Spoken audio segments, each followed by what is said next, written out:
Je m'appelle Christine Bergerot, je suis horlogère depuis 40 ans.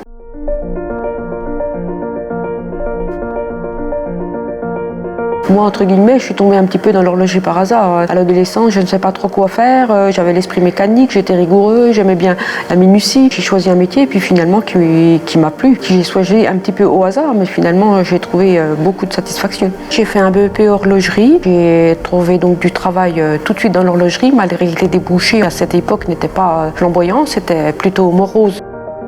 J'ai intégré la société Breitling en 1995. J'ai commencé en bas de l'échelle en tant qu'horlogère et j'ai gravi fur et à mesure au fil des années des étapes. Je suis responsable d'atelier, je m'occupe du flux des réparations, respect des délais. Je gère une équipe de 20 personnes en comptant les opérateurs, les diagnostiqueurs, les horlogers et le contrôle qualité. On a des vrais passionnés et puis on a des gens qui sont tombés un petit peu dans l'horlogerie par hasard mais qui prennent plaisir à faire ce métier. Les journées passent très vite puisque j'ai un travail qui me plaît, qui me satisfait au niveau organisation, relationnel.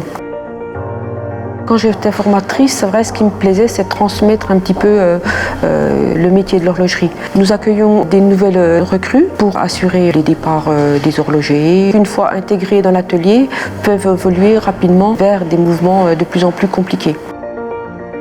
Je pense que l'horlogerie a encore de belles années devant elle, notamment par des marques de prestige. On travaille beaucoup sur du mouvement mécanique et ça, pour moi, c'est la beauté de l'horlogerie.